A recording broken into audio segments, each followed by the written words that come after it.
जब तक हमारे जीवन में अनुभव नहीं आता है, बाइबलीय ज्ञान और कई सारे ज्ञान कुछ हासिल करने वाला नहीं है। सबसे ज़्यादा है वो है अनुभव, और वही अनुभव आज हमें करना है। क्या परमेश्वर हमारी रक्षा करता है? क्या हमारे परमेश्वर मेरे साथ में है?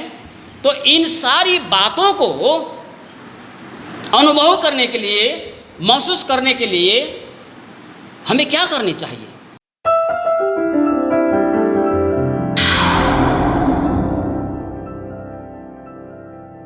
परमेश्वर की ओर अपने दृष्टि को लगाना, परमेश्वर को देखना, परमेश्वर की ओर अपनी नज़र को लगाना, ये आज का वचन का विषय है।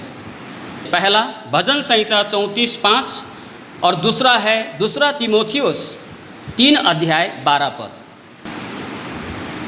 जिन्होंने उसकी ओर दृष्टि की, उन्होंने ज्योति पाई और उनका मुंह कभी काला न होने पाया। इसके बाद हम लोग 2 तीमुथियुस की पत्री 3:12। जितने लोग मसीह यीशु में भक्ति का जीवन जीना चाहते हैं, उन्हें सताया जाएगा, उन्हें दुख, उनके जीवन में उसे दुखों का सामना करना पड़ेगा। जो लोग यीशु मसीह में भक्ति का जीवन जीना चाहता है। जब हम भजन संहिता 34 संख्या या भजन संहिता 34 अध्याय के पृष्ठभूमि को हम लोग पढ़ेंगे, तो ये भजन का जो लेखक है यह है दाऊद। दाऊद ने इस भजन को लिखा और कैसी घटना के बाद, कैसा अनुभव के बाद उन्होंने इस भजन को लिखा, कहकर यदि हमें जानने की ज़रूरत पड़ी, यदि हमें जानना है तो हमें पहला सामुएल 21 अध्याय, पहला सामुएल 20 अध्याय 21 अध्याय में हम लोग पढ़ेंगे। और जिसका जिक्र यदि हम पढ़ेंगे तो जिसका जिक्र हमें 21 अध्याय का 13 से लेकर 15 तक में मिलता है, तो वहाँ पर हमें क्या मिलता है? इस सारी आगे पीछे के अध्यायों में अगर आप घर में पढ़िएगा तो आपको पता चलेगा कि दाऊद जो बहुत ही प्रभु का आराधना करने वाला, प्रभु में लीन रहने वाला, प्रभु में भक्ति का जीवन जीने वाला, प्रभु का आराधना करने वाला, प्रभु से प्रार्थना करने वाला, प्रभु में भरोसा करने वाला, प्रभु की ओर नज़र लगाए रहने वाला होने के बावजूद भी जब इस भजन को लिखने से कुछ आगे के उसके जीवन को देखेंगे तो ये महल में नहीं है, राजा है, महल में नहीं है, परंतु कहाँ पर है? ये दाऊद जो है जंगल में घूम रहा है। कभी जंगल में, कभी किसी का घर में छिप के रहना पड़ रहा है, कभी गुफाओं में रहना पड़ रहा है। क्या खाएंगे, क्या पिएंगे, कोई ठिकाना नहीं है। कभी मांग के खा रहा है तो कभी किसी से किसी लोगों को भेज के उधर से बुला के वो खाना उनको मिल रहा है।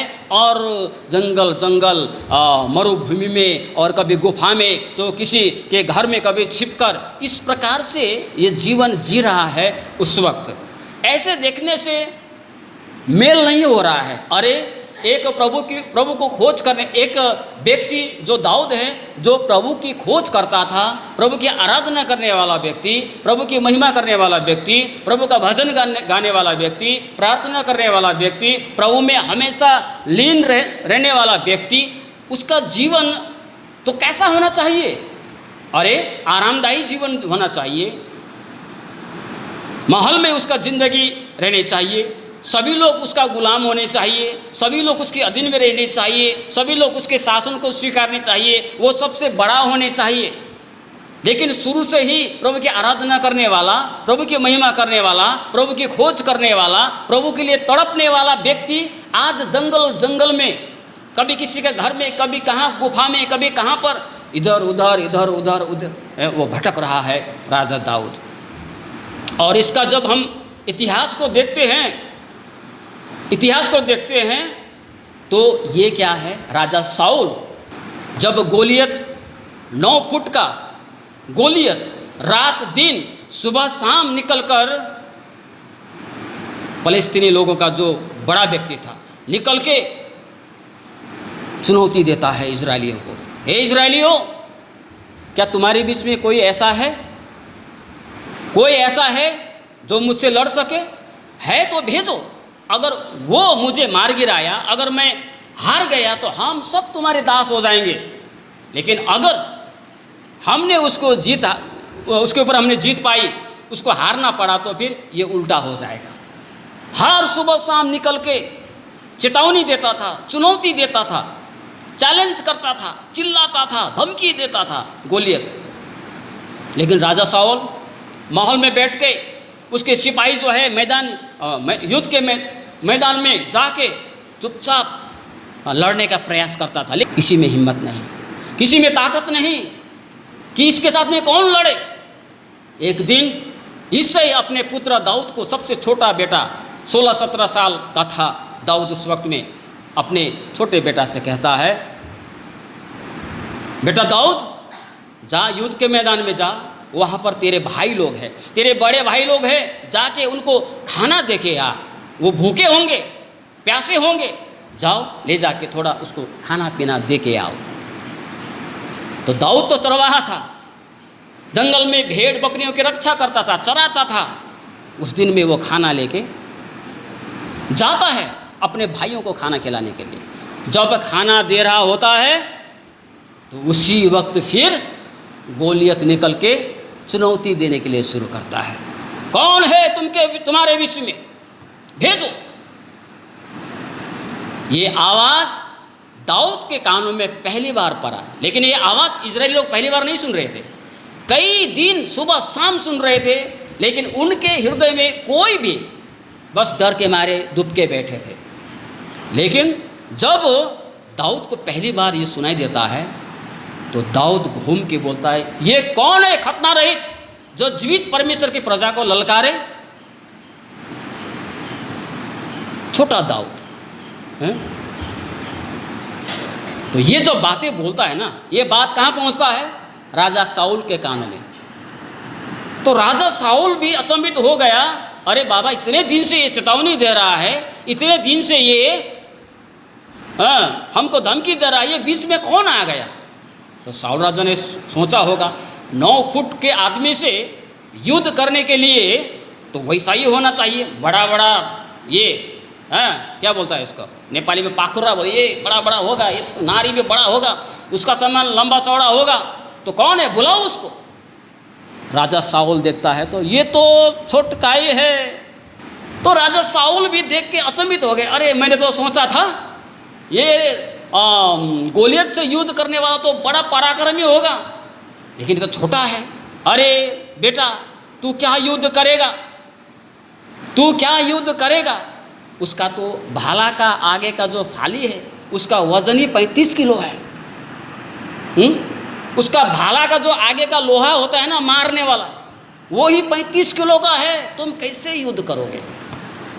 दाऊद बोलता है, हे राजा, जब मैं जंगल में जाता था मेरा भेड़ को चराने के लिए, उस वक्त में सिंह आता था उसे चीर फाड़ करने के लिए, मैं उसके ऊपर में जाके उसको मैं चीर फाड़ कर देता रहा। वही परमेश्वर के नाम में मैं जाऊंगा। हालेलुया, वही परमेश्वर के नाम में मैं जाऊंगा। ये अनुभव, ये विश्वास दाऊद के मन में था और वो युद्ध करने के लिए जाता है। क्या करेगा? कोई हथियार है? हिंदी में गोफन, आदिवासी में भिरियो और नेपाली में भुएत्रो। नदी से 5 पत्थर उठा के, एक पत्थर लगा के मारा, कहीं नहीं लगा, जाके इधर ही दिया 9 फुट का गोलियत। दाऊद उसी अनुभव को लेके वो जाने वाला था और वहाँ पर दाऊद गोलियत को मार गिराता है। दुनिया अचंभित हो गई, कैसे हुआ ये? वही दाऊद जिन्होंने गोलियत को मार गिराया, वही परमेश्वर में भरोसा करने वाला, वही परमेश्वर की आराधना करने वाला, वही परमेश्वर के हमेशा जय जयकार करने वाला, परमेश्वर का भजन गाने वाला, परमेश्वर को खोजने वाला, परमेश्वर के और नज़र लगाने वाला ये दाऊद आज इस परिस्थिति में आ गया कि ये लोग जंगल में गुफा में कभी किसी का घर में छिप के बैठना पड़ रहा है। ये अवस्था आ गया है। लेकिन जब उस कहानियों को वहाँ पर हम लोग जब पढ़ेंगे, सामुएल के पुस्तकों में, राजाओं की पुस्तक में जो हम पढ़ेंगे, तो हमको पता चलता है कि उस वक्त भी परमेश्वर उसके साथ रहा। हालेलुया।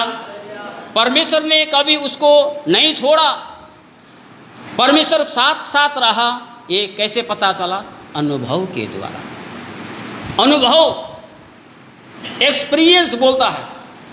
जब तक हमारे जीवन में अनुभव नहीं आता है, बाइबलीय ज्ञान और कई सारे ज्ञान कुछ हासिल करने वाला नहीं है। सबसे ज़्यादा है वो है अनुभव, और वही अनुभव आज हमें करना है। क्या परमेश्वर हमारी रक्षा करता है? क्या हमारे परमेश्वर मेरे साथ में है? तो इन सारी बातों को अनुभव करने के लिए, महसूस करने के लिए हमें क्या करनी चाहिए?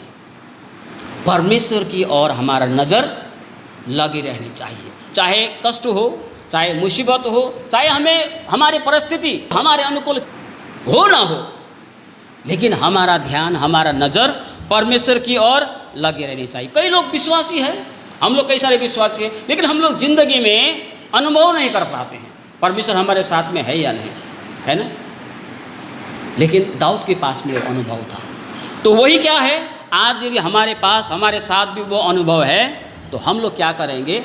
हम लोग भी कह पाएंगे कि जिन्होंने उसकी ओर दृष्टि लगाई उन्होंने ज्योति पाई। जब हम परमेश्वर को निहारते हैं ना, तो हमें ज्योति मिलता है, हमें मार्ग मिलता है, हमें अगुवाई मिलता है, और हमें सहारा मिलता है। हमें क्या मिलता है? हमें हिम्मत मिलता, हौसला मिलता है। वो ये सारी बातें प्रदान करता है। किन के लिए? किन को? जो लोग परमेश्वर को निहारते हैं, परमेश्वर को देखते हैं, और परमेश्वर को और देखने वाले का चेहरा कभी काला ना होने पाया। इसका मतलब है शर्मिंदा नहीं होना पड़ेगा। दाऊद भले ही जंगल जंगल घूमना पड़ा उसको, दूसरा के घर में जाके छिपना पड़ा, लेकिन एक समय ऐसा आया, उसका जीवन, उसका जो चेहरा है वो बड़े गर्व के साथ में, बड़े चमक के साथ में चमकने लगा। Hallelujah, hallelujah. इसलिए हम सभी को भी क्या करने की आवश्यकता है?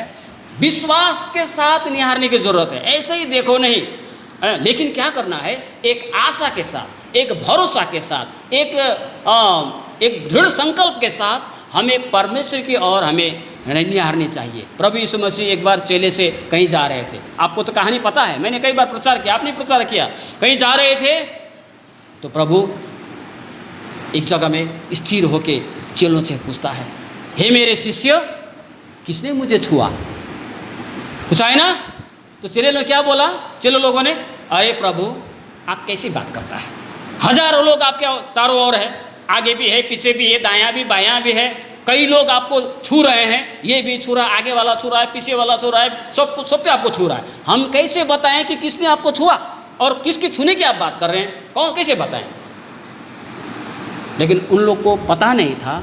प्रभु वो ऐसे ही धक्का लगा के, किसी के धक्के से, किसी के ऐसे ही बहाव में छूने वाले की बात नहीं कर रहा था। अनजान में छूने वाले, किसी के धक्के से छूने वाले लोगों के विषय बात नहीं कर रहा था। लेकिन वहाँ पर एक स्त्री थी जो 12 साल से लहू बह रही थी, उसने छुआ, और वो छुआई कैसा था? उसका छूना विश्वास का छूना था, विश्वास के साथ में छुई थी उसने। उस स्त्री की बात कर रहे थे। आज कई लोग क्रिश्चियन बनते हैं, विश्वासी बनते हैं। कई सारे लोग कई सारी दिक्कतों से परेशान होकर छुटकारा पाना चाहता है, वो क्रिश्चियन बन जाता है। कई सारे लोग कुछ पाने की आशा रखकर क्रिश्चियन बन जाता है। कई लोग बोलते हैं चलो चर्च में आओ, अच्छा होगा, मजा आएगा, बोल के दूसरा का बहकाव में आके चर्च में आ जाता है। इस तरह से जो आते हैं उनका अनुभव नहीं होता है, वो कभी भी भटक सकता है। लेकिन जो लोग विश्वास के साथ परमेश्वर को अपना जीवन समर्पण करते हुए, भरोसा के साथ, ये अनंत जीवन देने वाला है, ये उद्धार करता है, यही मेरा जीवन का स्रोत है, यही मुझे मुक्ति दिलाता है, इस विश्वास के साथ जो कोई आता है वो उसके साथ में प्रभु रहता है। और जब आप उसको देखते हैं तो चेहरा प्रकाशमान, जीवन प्रकाशमान हो जाता है, और आपका चेहरा कभी शर्म में नहीं पड़ने देगा वो। ऐसा दाऊद यहाँ पर कहता है। इसलिए प्रियो, यहाँ पर बहुत सारी बातें लिखा है। आप यदि पढ़ते हैं भजन संहिता 25 का 3, भजन संहिता 18 का 28, 125 का 1, रोमी 9 का 33, दानियल ने, सद्रक मेशक अबेदनगो ने, ये हमारा बड़ा ज्वलंत उदाहरण है। सी की माद में डालने वाला था, आग के भट्टी में डालने वाला था, डाला भी गया, लेकिन उनका नज़र जीवित परमेश्वर की ओर था। हालेलुया, जीवित परमेश्वर की ओर था और उन्हें शर्मिंदा होने का अवसर नहीं दिया। लोगों के बीच उनको शर्मिंदा होना ना पड़ा, क्योंकि उनका भरोसा अपने जीवित परमेश्वर पर था। अपना दृष्टि उन्होंने परमेश्वर पर लगाया हुआ था।